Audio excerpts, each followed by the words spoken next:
Bonjour les amis, aujourd'hui on a souhaité tout savoir, ou presque, sur le champagne rosé. Dans un précédent C'est bon pour vous, nous avons vu que la Champagne a été pionnière dans la maîtrise de l'effervescence. Eh bien figurez-vous qu'il y a 2 siècles, elle l'a été aussi avec Madame Clicquot qui a mélangé du vin blanc et du vin rouge pour en faire du champagne rosé. Les amis, le champagne rosé est incontestablement tendance. Sa consommation représente 15% du volume total du champagne vendu en France et 10% à l'international. Le champagne rosé séduit les femmes, mais pas que. La génération des millennials l'a adopté pour des soirées aux ambiances festives. C'est bon pour vous, s'est penché sur les mystères de son élaboration.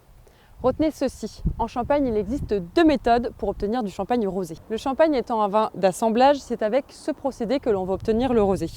On ajoute au vin blanc tranquille, élaboré à partir de raisins de chardonnay par exemple, un vin rouge tranquille, reconnu par l'AOC Champagne. La deuxième méthode est la technique du rosé de saignée. Elle demande un savoir-faire plus pointu que celle de l'assemblage dont on vient de parler. Les amis, prêtez attention à ceci.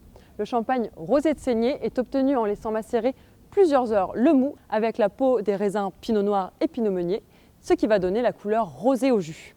Après cette macération, la cuve est saignée, c'est-à-dire qu'on va la vider pour séparer le mou des peaux.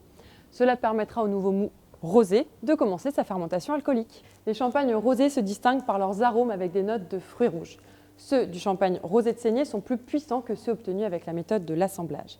Et que dire de leur couleur ? En jouant sur les possibilités des 2 techniques, on peut trouver du rose pâle, rose orangé ou du saumoné.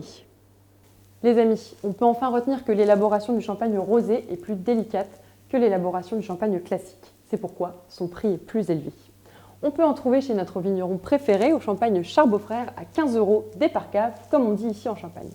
C'est bon pour vous, c'est fini les amis, à bientôt pour un nouveau numéro. Au revoir.